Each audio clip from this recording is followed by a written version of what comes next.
7ویں class کا سبق number 9 start کرنے جا رہے ہیں ہم، جس کا نام ہے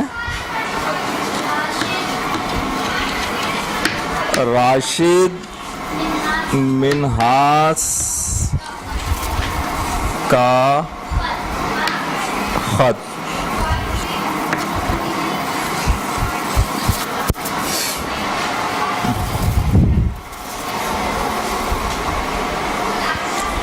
اس کے پڑھنے کے جو مقاصد ہیں وہ ہیں افواج پاکستان کے مشاہیر سے واقف ہو سکیں۔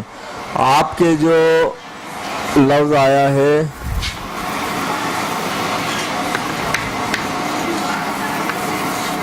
مشاہیر، آپ کی جو فوج ہیں ان کے ہیروز، ان سے واقف ہو سکیں، نوجوانوں کی تعمیری شخصیت کے اعلیٰ اصول و ضوابط کا ادراک حاصل کر سکیں۔ نوجوانی کی عمر آپ لوگوں کو پتہ ہے ایک ایسی عمر ہوتی ہے جس میں بچے لا ابالی سے ہوتے ہیں، ان کے بہت سارے کام ہوتے ہیں اور وہ کام زیادہ تر نظم و ضبط کے بغیر ہوتے ہیں۔ جب دل چاہا سو گئے، جب دل چاہا دوسرا کام کر لیا۔ لیکن یہاں جو آپ کو دیا گیا ہے اصول و ضوابط، اس کا ادراک، اس کے بارے میں جان سکیں کہ یہ اس کی کیا اہمیت ہے آپ کی زندگی میں۔ تیسرا ہے حاصل کردہ معلومات کی مدد سے مضمون لکھ سکیں، اور جو آپ کو معلومات دی جا رہی ہیں اس کے لیے مضمون لکھ سکیں، یہ تو آپ کا مشق میں آئے گا۔ پھر چوتھا خطوط نگارے کے بنیادی اصول سمجھ سکیں، پھر ہم یہاں پر خطوط نگارے کے بنیادی اصول بھی سمجھیں گے۔ معلومات میں یہاں سب سے پہلے اگر دیکھیں تو یہ راشد منہاس کے بارے میں ہے۔ راشد منہاس شہید نشان حیدر 1951 سے 1971، یعنی 1951 میں پیدا ہوئے اور 1971 میں شہید ہوئے۔ پاک فضائیہ میں پائلٹ افسر تھے جنہوں نے اپنے تربیتی طیارے کو اغوا ہو کر بھارت جانے سے بچانے کے لیے اپنی جان قربان کر دی۔ وہ ہر پاکستانی کے دل میں زندہ ہیں۔ یہاں پر جو خط موجود ہے یہ انہی کی ڈائری سے دیا گیا ہے، اور بالکل نوجوانی میں یہ شہید ہوئے ہیں، اور اس زمانے میں بھی یہ وہاں کے تربیتی افسر تھے۔ فائنل ان کی جو لاسٹ ٹریننگ ہوتی ہے وہ چل رہی تھی، اور اسی کی پرواز کے لیے جہاز کو لے کر اڑے تھے یہ۔ سبق پڑھتے ہوئے جو آپ کو کام کرنا ہے وہ کیا ہے؟ وہ کام یہ ہے ایسی تمام باتوں کے نیچے خط کھینچنا ہے جو آپ کو اپنی زندگی میں رہنمائی کے لیے پسند آ جائیں۔ آپ ان کی زندگی کے کچھ حالات پڑھیں گے، کچھ ان کے بھائی بہنوں سے باتیں ہیں وہ پڑھیں گے، اس میں سے جو چیز آپ کو پسند آئے کہ میں اپنی زندگی میں اس چیز کے مطابق عمل کرنا چاہوں گا یا چاہوں گی، اس کے نیچے آپ کو کیا کرنا ہے؟ خط کھینچ دینا ہے۔ ٹھیک ہے، سبق شروع کر رہے ہیں۔ PAF اکیڈمی رسال پور 29 اکتوبر 1969 عیسوی۔ ڈیئر راتی جمی، یہ ان کے بہن بھائیوں کے نام ہیں، اور اوپر وہی جیسے ہمارا خطوط کا لکھنے کا طریقہ ہوتا ہے، ایڈریس دیا اور نیچے اس کے تاریخ دے دی۔ میں بہت عرصے سے تمہیں یہ خط لکھنے والا تھا، بالآخر آج میں اسے تحریر کرنے بیٹھ گیا۔ ویسے عمروں کے حساب سے خط لکھنے کی باری تمہاری تھی، میں یہاں بالکل ٹھیک ہوں۔ شاید تمہیں اس سے دلچسپی ہو جو کچھ میں یہاں کر رہا ہوں۔ زندگی کی رفتار تیز ہے، مگر چونکہ ایک معمول کے مطابق گزر رہی ہے اس لیے خوشگوار لگتی ہے۔ معمول کے مطابق روزانہ تقریباً جو روٹین ہے اس میں چینج نہیں آتا، اچانک کوئی دھچکا نہیں لگتا ہے۔ جیسے ایک پروگرام بنایا ہو جو اکثر بناتے ہیں بچے سونے کے لیے کہ آج دیر تک سوئیں گے، پتہ لگا امی آگے صبح ہی صبح اٹھا دیں، اگر لڑکیاں ہیں ان کو اٹھا دیں کہ چلو بھائی گھر کی صفائی کا کام کرنا ہے، لڑکے ہیں ان کو اٹھا دیا جاؤ بھائی سودا لا کے دو پکانے کے لیے، آج بابا نہیں ہے یا تمہیں لانا ہے پورے دن کا سامان، ایک دم دھچکا لگتا ہے۔ ایسا کچھ نہیں ہے، خوشگوار لگ رہی ہے، کیوں ہے؟ روزانہ انہیں پتہ ہوتا ہے کب کس ٹائم پر کیا کرنا ہے۔ پڑھائی عموماً ہوائی جہازوں کی سبھی چیزوں کے بارے میں ہوتی ہے، ایندھن کا نظام، رابطہ، سمت کا تعین، ایروڈائنامکس، انجن اور دوسرے تمام سسٹم۔ ہم کچھ طریقہ کار کے بارے میں بھی سیکھتے ہیں، مثلاً اگر تم راستہ بھٹک جاؤ اور رابطہ نہ ہو تو کیا کرو گے، اور اسی قسم کی دوسری چیزیں۔ ان کے علاوہ جی سی ٹی यानी ground combat training, GCT ground combat training, ज़मीनी झड़प की तरबियत। ये जो ग्राउंड कॉम्बैट ट्रेनिंग है, ये क्या है? ज़मीनी झड़प हो जाए, ज़मीन की लड़ाई अगर हो जाए, उसकी ट्रेनिंग। बंदूकों के बारे में हम सीख रहे हैं, इन्हें चलाते हैं वगैरह वगैरह। M1 और बर्न हमारी तरबियत में शामिल नहीं है। बर्न यानी LMG हमारी तरबियत में शामिल नहीं है। शिस्त पर वाकई मज़ा आता है।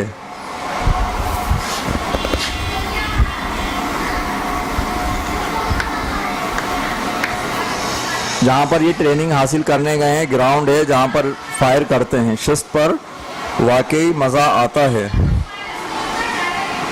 बेहद शोर भी होता है, ये बिल्कुल फिल्मों जैसा होता है। मेरी मुराद फायरिंग से है, फ़कत आवाज़ बहुत ज़्यादा होती है। आम तौर पर हम अपने कानों में कुछ ठूंसते हैं। जाहिर है कि कंधे पर लगने वाले धचकों का तमगा भी हमें कबूल करना पड़ता है। ये किस बात पे कहा गया है? ब्रैकेट में देखें लिखा है, राइफल है कि झटका मारती हैं, क्योंकि जब यहाँ रखकर गन चलाते हैं झटका मारते हैं, तो ये तो हमें बर्दाश्त करना पड़ेगा। LM बेशक झटका नहीं देती है, एक किस्म की सनसनाहट पैदा करती है। LM के बारे में बताया, झटका तो नहीं दे रही है लेकिन सनसनाहट पैदा कर रही है। राशिद मिनाज साहब ने खत लिखा है अपने भाई बहनों को, और उसमें वो अपनी ट्रेनिंग और वहाँ पर किए जाने वाले काम बता रहे हैं, और उसमें क्या क्या होता है वो भी बता रहे हैं। फिर ग्लाइडिंग भी है तफरी के लिए, इसमें एक लुत्फ है। अगरचे आप शाह से 1000 फीट से ऊपर जा सकते हैं। मैंने टेक ऑफ किया है और लैंडिंग पर हाथ जमाने की कोशिश भी की है, मगर ये चीज़ सीधी उड़ती ही नहीं। हवा का मामूली सा झटका अगर आए तो वो भी इस शे को अपने साथ ले जाता है। लिहाजा यही कुछ है जो मैं यहाँ कर रहा हूँ। अगली टर्म में इंशाल्लाह मैं T6G हार्वर्ड उड़ाने सीख रहा हूँगा तुम्हारी दुआ से। तब हो सकता है तुम कुछ दिलचस्प कहानियाँ सुनो। ये सब कुछ तो इसके बारे में। अब मुझे बताओ कि तुम क्या कर रहे हो। पढ़ाई जो हमेशा गैर दिलचस्प शय साबित होती है, मगर खुश हो जाओ, वो बहुत जल्द तमाम हो जाएगी। मैं पूरी ईमानदारी से ये बात कह रहा हूँ, तुम्हें मालूम ना होने पाएगा और वो दिन आ पहुँचेगा जब तुम आज़ाद होगे। तुम इस पर हैरान रह जाओगे, मैं तुम्हें यकीन दिलाता हूँ। आज़ाद हो गए, ये इन्होंने अपने छोटे बहन भाइयों की उम्रों के हिसाब से बोला है। बच्चे ऐसा ही समझते हैं ना कि अगर उन्हें पढ़ाया जा रहा है, माँ बाप भेज रहे हैं, माँ बाप फीस भर रहे हैं, कोर्स दिला रहे हैं, तैयार कर रहे हैं, टिफ़िन दे रहे हैं, सब भेज रहे हैं। बच्चों को ऐसा लगता है कि ये माँ बाप के हिस्से का कोई काम है जो उन्होंने हमारे ऊपर सौंप दिया, और वो अपने आप को क्या महसूस करते हैं? कैदी। तो बोले बहुत जल्द होगा वो दिन कि तुम आज़ाद हो गए। उनके जहनी जो सोच अप्रोच है उसको सामने रखते हुए ये जुमला लिखा गया है, वरना पढ़ाई कोई कैद नहीं है।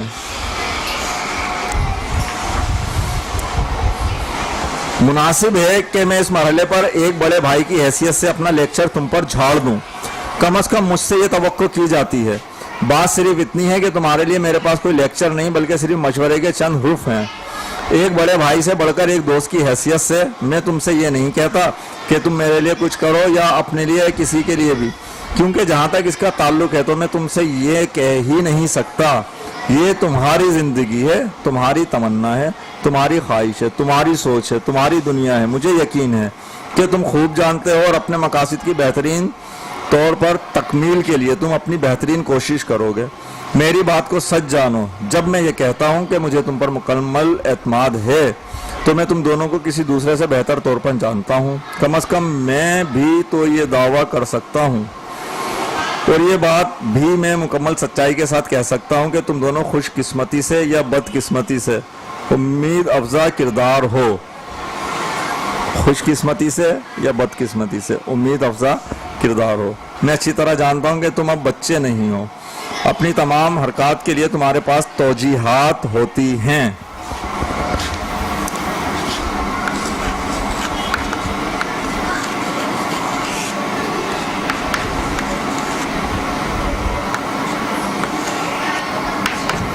तौजीहात, आप जो काम कर रहे हैं बिला वजह नहीं कर रहे, उसके पीछे आपके पास वजह मौजूद है, उसकी तौजी मौजूद है। आपसे अगर पूछा जाए ये काम क्यों कर रहे हो, आप ये पढ़ क्यों रहे हो, आपने ये सब्जेक्ट क्यों चॉइस किया है, तो ऐसा ही नहीं है आपने किसी की भी मर्जी से लेकर कर लिया, बल्कि आपके पास वजह या तौजी मौजूद है। जिस तरह तमाम बड़ों के पास हुआ करती हैं, जैसे बड़े लोगों के पास होती हैं जो बड़े उम्र के होते हैं। तुम क्रिकेट खेलना पसंद करते हो क्योंकि तुम क्रिकेटर बनना चाहते हो, ये मामला। तकरीबात में जाना तुम पसंद नहीं करते, यकीनन तुम्हारे पास अपनी तोजीहात रही होंगी, मेरे पास भी होती थी। ब्रेगिन में लिखी है ये बात, मेरे पास भी होती थी, यानी कि राशिद मिनाज साहब भी तकरीबात में जाने से गुरेज किया करते थे। मगर तब मैं तुम्हारे जितना पुरएतमाद नहीं था और शायद ही मैंने किसी को कभी इनकार किया हो, लेकिन मैं इतना पुरएतमाद क्योंकि नहीं था तो किसी को इनकार नहीं कर पाते थे। ये इनके भाई इसका मकसद है क्या करते हैं, तकरीबात में जाने से इनकार कर देते हैं और इनके पास वजह भी होती है, माकूल वजह के तहत नहीं जाते हैं। ऐसा नहीं है खामाखा नहीं जा रहा, बस घर पे बैठे हैं। वो तकरीबात बेतुकी मालूम होती हैं, लोग एक अहमकाना रवैया रखते हैं इनमें, अपने आप को अजनबी माहौल में पाते हैं और हौक भी महसूस करते हैं। बस वो तकरीबात दम घुटने का सामान होती हैं। मगर अब मैं तकरीबात में जाना पसंद करता हूँ। क्यों? तुम जानते हो। अलावा अज़ीं मैं भी जानता हूँ। पहले जाते थे तो नहीं पता था, अब तो तुम भी जानते हो और मैं भी जानता हूँ कि वजह है क्या।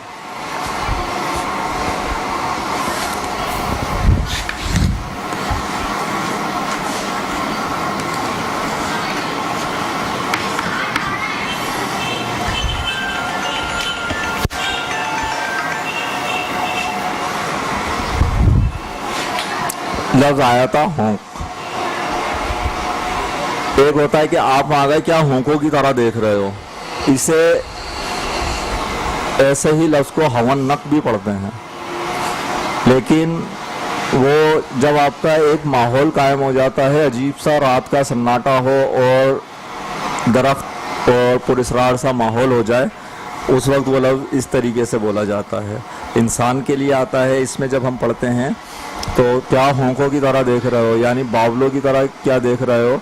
तकरीबात में भी ऐसा ही होता है, लोग जाते हैं बावलों के, उन्हें खुद समझ में नहीं आता कि क्या कर रहे हैं। अजीब अजीब तरीके से कौन क्या हरकतें कर रहा है वो नोट हो रही होती हैं और उसी पर बातें हो रही होती हैं। तो जैसा कि मैं कह रहा था कि तुम्हारे पास हर बात की तोजी होनी चाहिए, तुम्हारे पास होती है ना। आगे क्वेश्चन मार्क पड़ा हुआ है, पूछ रहे हैं ना, सही बोल रहा हूँ यानी कि यह गलत। इस दुनिया में कोई चीज़ बेमायनी नहीं, बस हम ज़रा तवज्जो करें और इसके बारे में सोचें। मुझे यकीन है कि तुम ये बात जानते होगे और मुझे यकीन है कि तुम कभी चीज़ों को बगैर सोचे समझे जाने नहीं दोगे। सिर्फ अहमक ऐसा करते हैं। इस सारी बहस से ये नुक्ता हासिल होता है कि हर शय, हर शख्स, अकीदा, अमल एक तोजी ज़रूर रखता है ना। यहाँ भी क्वेश्चन मार्क पड़ा हुआ है। मगर फिर भी इतनी सारी चीज़ें हैं जिनके बारे में हम कभी गौर नहीं करते, हम कभी ये जहमत गवारा नहीं करते, इसलिए हम सोचते हैं शायद हम बहुत मसरूफ हैं। क्या तुम यही नहीं सोचते? क्या तुमने कभी सोचा है कि तुम किस लिए स्कूल जाते हो? आखिर तालीम हासिल करते ही क्यों हैं? क्यों खलाबाज खला में जाते हैं, चांद पर उतरते हैं, कई मिलियन डॉलर खर्च किए जाते हैं, जिसका मकसद एक शेर के अलावा और कुछ नज़र नहीं आता। अगर हम सरसरी नज़र से देखते हैं तो हमें इन सारे पैसे जो लाखों डॉलर खर्च किए जा रहे हैं, मकसद क्या नज़र आता है? गए सैर करके आ गए, ठीक है। लेकिन मकसद अगर इसके पीछे कोई है तो फिर ये काम करते हैं लोग, क्योंकि बड़े लोग कर रहे हैं, इसके पीछे यकीनन कोई ना कोई मकसद होगा। आप स्कूल क्यों जा रहे हो? शायद हम में से भी जो बच्चे बैठे हुए हैं, इन्हें कुछ बच्चों को पता हो, कुछ बच्चों को नहीं पता हो, लेकिन राशिद मिनाज साहब अपने बहन भाई के बारे में कह रहे हैं कि तुम्हें इसका मकसद पता होगा, ठीक। इन सब के आगे सवालात पड़े हुए हैं और वो अपने बहन भाइयों से कह रहा है, क्या कह रहा है कि मुझे पता है कि तुम जानते हो कि तालीम हासिल क्यों कर रहे हैं। इतना कॉन्फिडेंट है उसके बहन भाइयों में, और ये भी अपने भाइयों के और बहन के बारे में इतना पुरयकीन है कि उसे पता है ये जो मेरे बहन भाई पढ़ रहे हैं ये ऐसे बिला वजह नहीं पढ़ रहा, इन्हें इसकी वजह पता है। कि आप लोगों में से कोई बच्चा जो यहाँ बैठे हुए हैं जानते हैं कि आप क्यों पढ़ने आ रहे हैं? अभी सोचा है? पढ़ लिख कर बड़े आदमी बनेंगे। मकसद गोल क्या है? बड़ा आदमी कैसे बनेंगे? कहाँ पहुँचना है आपको? डॉक्टर बनना है, इंजीनियर बनना है, डॉक्टर बनना है। Very good. और कितने बच्चों को पता है? पूरी क्लास में एक। इसमें कोई इतनी हैरत की बात नहीं है। हम बच्चे अक्सर ऐसा होता है, लेकिन अब इस सबक में पढ़ने के बाद हम कोशिश करेंगे कि हम सोच सकें और समझ सकें कि हमारे मकासद क्या हैं और हमारा गोल क्या है, हम क्या चीज़ चाहते हैं, क्या बनना चाहते हैं, फिर उसके मुताबिक पढ़ें। ठीक है, आगे बढ़ते हैं। जिसका मकसद एक शेर के अलावा और कुछ नजर नहीं आता। जरा सोचो तो सही, कई मिलियन डॉलर, फिर भी मैं सोचता हूं कि ये खर्च फजूल नहीं, इसकी एक शानदार तोजी है। इन लोगों का तसव्वुर करो जो काम करते रहते हैं इंसानियत को आगे बढ़ाने के लिए। क्यों? आखिर हम जानवरों की तरह क्यों नहीं रह सकते? तुम ये बात अब समझने लगे होगे कि ये महज इस वास्ते है कि इंसान सच्चाई, यानी कि ब्रैकेट में लिखा है हकीकत, दरियाफ्त करना चाहता है। सच्चाई अपने बारे में, दुनिया के बारे में, हर चीज़ के बारे में, यही सच्चाई की अज़ली तलाश कहलाती है। इन्होंने ये जो जितने लाखों मिलियन डॉलर खर्च हो रहे हैं उसके पीछे जो वजह बताई है वो ये है कि इंसान की फितरत में है कि वो सच्चाई जानना चाहता है, अपनी हकीकत को पहचानना चाहता है। हम दुनिया में क्यों आए हैं, ये कायनात कैसे चल रही है, इसको बनाने वाला कौन है, कायनात में अल्लाह ताला ने क्या क्या पैदा किया है, इसके मज़ाहिर क्या हैं। इंसान के अंदर एक तजस्सुस रखा गया है और इसी के लिए वो इतना पैसा खर्च करता है। और ऐसे ही लोग जो काम करते हैं, पैसा खर्च करते हैं, हमारे पास जो आज बेशुमार मालूमात हैं, साइंस इतनी तरक्की कर रही है, उन्हीं लोगों की बदौलत है। यानी इल्म के जरिए हकीकत का इरफान हासिल करना। बेशक मजहब ये सब कुछ तुम्हें देता है, मगर वो तुम्हें इस बात से रोकता भी तो नहीं कि तुम अपने तौर पर दरियाफ्तें करो और अपने अकीदे को पुख्ता करो। तुम्हें यही करना चाहिए। तुम ज़रूर सच्चाई को अपने तौर पर तलाश करो, अपने आप को मुतमईन करो। किताबें सिर्फ तुम्हें इतना बताती हैं कि फ़लाँ चीज़ किस तरह वक़ू पज़ीर होती है। लोग तुम्हें सिर्फ मशवरा दे सकते हैं, क्यों और कैसे, इसका जवाब तुम्हें खुद तलाश करना है। गौर करके तलाश करो। ये बिल्कुल ज्योमेट्री की मानिंद है, जहाँ तुम्हारा इस्तदलाल काम आता है। अपने तौर पर दरियाफ्त करने की कोशिश करो।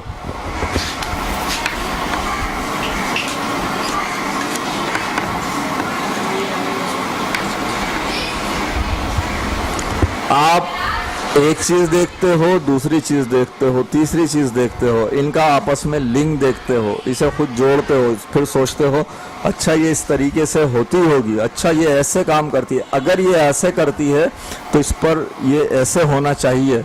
ये आप इस पे कुछ सोच रहे हो, कुछ तौजीहात सोच रहे हो, इसकी वजूहात ढूंढ रहे हो। ये सब जो काम आप करते हो ये आपका होता है इस्तदलाल, गौर व फिक्र, जानना, दूसरे को उससे जोड़ना, उसके बारे में समझना। ठीक है, अपने तौर पर दरियाफ्त करने की कोशिश करो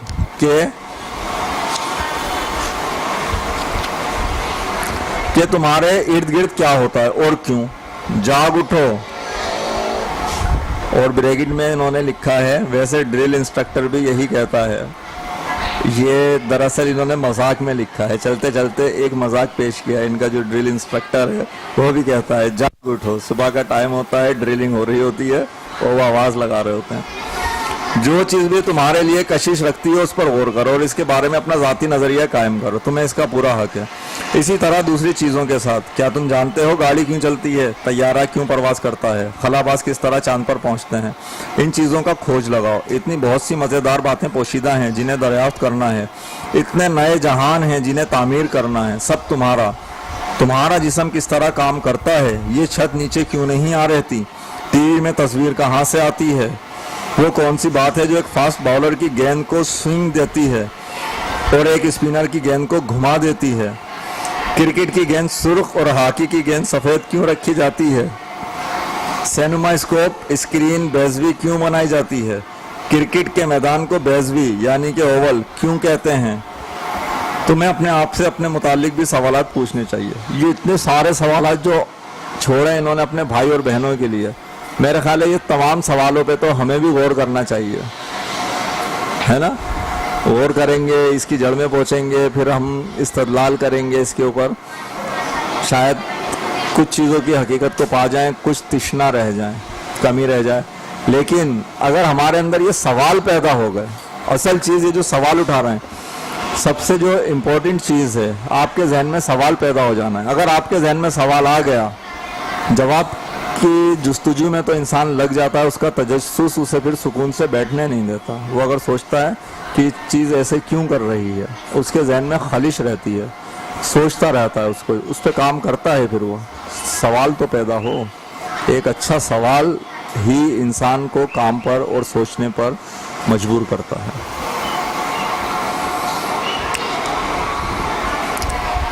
تمہیں اپنے آپ سے اپنے متعلق بھی سوالات پوچھنے چاہیے. کیا ہونے والا ہے, میں کیا کروں گا, اچھا کیا ہے, برا کیا ہے.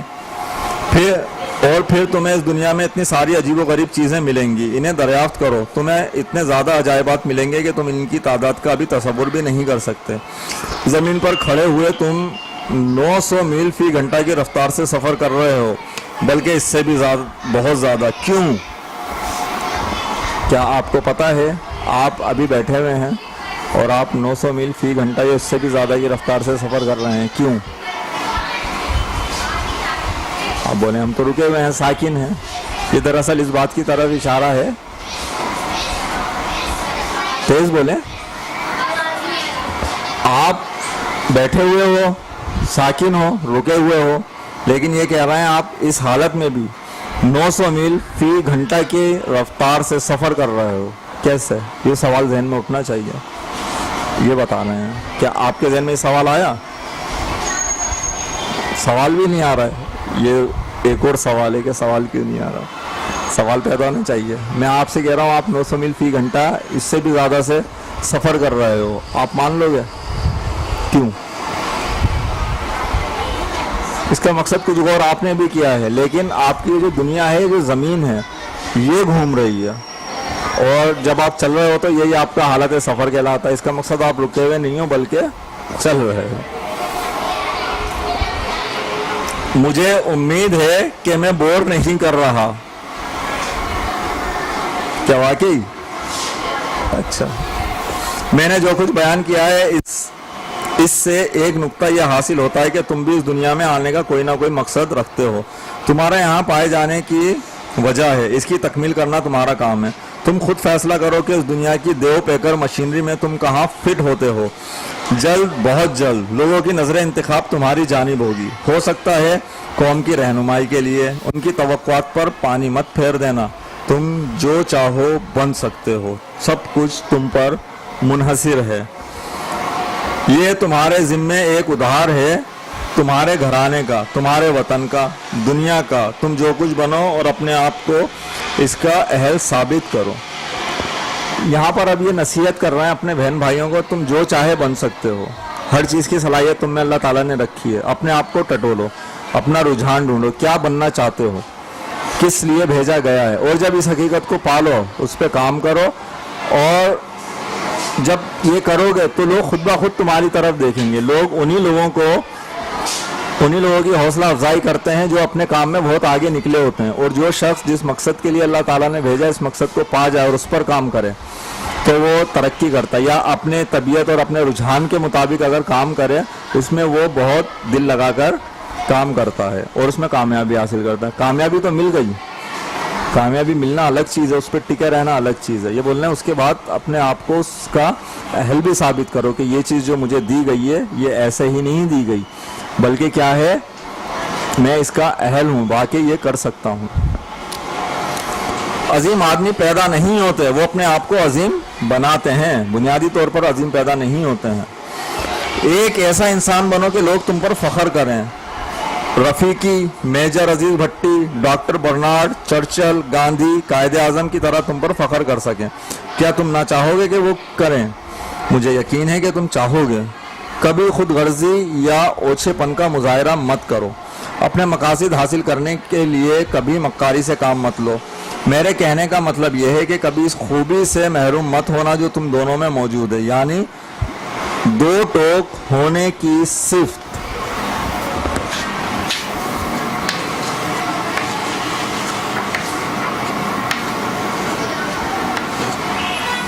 इनके बहन भाइयों में क्या सिफ्त है? दो टोक, यानी कि जो सोच लिया है, जो समझ आया है, उसे बिला झिझक मान लेंगे। अगर गलती इनकी है, दो टोक उसमें मान लेंगे, बड़ी बात होती है। और किसी के सामने अपनी बात कह देना दो टोक अंदाज में, मुझे पसंद नहीं आ रही है, मैं आपको बता दूं, ये हर किसी में हौसला नहीं होता। जैसे अब इन्होंने पीछे तवज्जो दिलाई थी कि मैं इतना बहादुर नहीं था, किस मामले में? तकरीबात में जाने के लिए। जाना इन्हें भी पसंद नहीं था, इनके बहन भाइयों को भी पसंद नहीं था, लेकिन ये इतने बहादुर नहीं थे, दो टोक अंदाज में बात नहीं कर सकते थे, ये मजबूरन चले जाते थे। हालांकि इनके पास माकूल वजूहात होती थी, लेकिन इनके बहन भाई दो टोक अंदाज में वो इतने साफ गो और सीधी सच्ची बात करने वाले हैं कि वो दो टोक अंदाज में अपनी बात कह देते थे, हमें नहीं जाना, हमारे पास ये काम मौजूद है जो इससे ज़्यादा अहम है।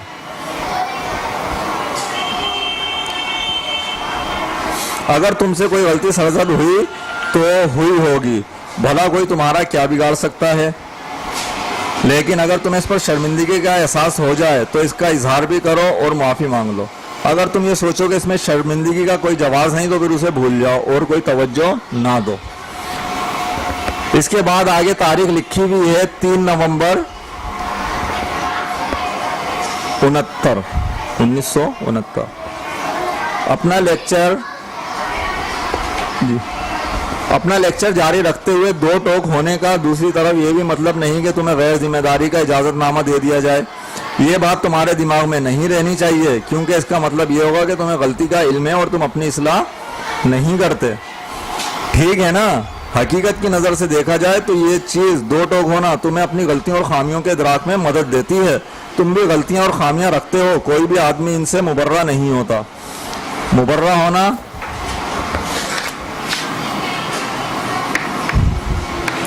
पाक होना, किसी चीज से पाक अगर है, आजाद है, उसे बोलते हैं मुबर्रा होना।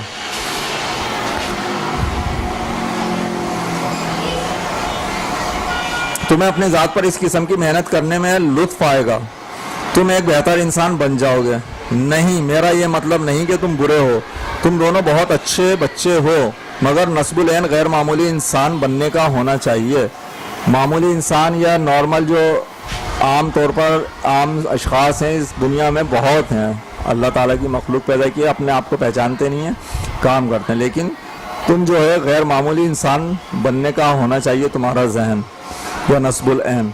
अब तुम पूछ रहे हो कि अच्छा बनने से मुझे क्या मिलेगा, आखिर मैं अच्छा बनूं ही क्यों? ये एक ऐसा सवाल और मसला है जिसका इत्मीनान बख्श जवाब देने में कोई भी कामयाब नहीं हो सका। मैं अच्छा बनूं, क्यों बनूं? अच्छा बनने में तो बहुत कुर्बानियां देनी पड़ती हैं ना, लोगों की बातें झेलनी पड़ती हैं, क्योंकि अच्छाई से तुम्हें बहुत थोड़ा हासिल होता है मादी तौर पर। तब मुमकिना जवाब फ़कत यही रह जाता है कि आपको तस्कीन और ज़हनी सुकून मिलता है, आपको ज़िंदगी के किसी और मरहले पर इसका बदला मिल जाता है। मैं ज़ाती तौर पर इस सवाल को बिल्कुल ही मुख्तलिफ अंदाज में हल करता। बेलौस होने के नाते आप कभी कोई काम अपने लिए नहीं करते। खुदा करे तुम मेरी बात को संजीदगी से लो, बज़ाहिर ये बेतुकी मालूम होती है ना, बल्कि आप इसे दूसरों के लिए करते हैं। क्यों? क्योंकि जैसा कि मैंने कहा, ये तुम्हारे जिम्मे दूसरों का कर्ज है, ये उनका हक है। किस तरह ये उनका हक है? क्योंकि तुम उनके बेटे हो, उनके भाई हो, अंकल हो, कज़न हो, तुम्हारे वालिदैन ने तुम्हें बड़ा किया है। आखिर किस लिए? उन्होंने अपनी तमन्नाएं और अपनी मर्जी को तर्क किया है, यानी तर्क करना, छोड़ देना। हमारे वालिदैन, भाई बहन कुर्बानी देते हैं ना, जो अभी शुरू में हमने जिक्र किया, अपने आसाइशात की कुर्बानी दे रहे हैं, पैसा खर्च कर रहे हैं, अपनी ज़रूरतें रोककर आपके लिए स्कूल का कोर्स ख़रीद कर दे रहे हैं, फीस भर रहे हैं। तो अब ये उनका हक है कि तुम भी उनका ऐसे ही ख्याल करो।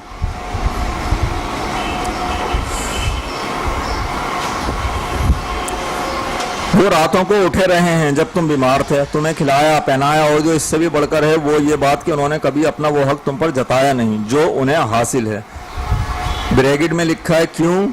ये एक और सवाल है जिस पर मैं चाहूँगा कि तुम गौर करो, मैं नहीं बता रहा, तुम खुद गौर करो। अगर चाह उन्होंने मुझे कभी ये नहीं बताया कि उनका कोई हक है, मगर मुझे मालूम है मुझ पर है, मैं ये भी जानता हूँ कि मैं कभी वो सब कुछ उन्हें लौटाने के काबिल नहीं हो पाऊंगा जो कुछ मुझे उनसे मिला है। मैं मादी अशिया की बात नहीं कर रहा, मैं वही कुछ हूँ जो उन्होंने मुझे बनाया है। तुम्हें ये बात अच्छी तरह समझ लेनी चाहिए। मुझे ये भी यकीन है कि तुम्हें सचमुच कोई ज़बरदस्त चीज़ बन जाने की आरज़ू है। तुम्हें अपने ऊपर ये साबित करना चाहिए कि ये आरज़ूएं महज ख्वाब नहीं हैं। फिर ब्रैकेट में देखें, मैं लिख कर दे सकता हूँ कि वो महज ख्वाब नहीं, तुम सिर्फ इतनी मेहनत करो। कितनी जितनी इन्होंने बताई, अगर ये मेहनत करो तो वो आरज़ूएं ख्वाब नहीं हैं बल्कि हकीकत हैं। एक बेबाक फौजी अफसर बनना चाहते हो, कमांडो किस्म की चीज़, आगे बढ़ो और अपने कामों को इसी मुनासबत से तरतीब दो।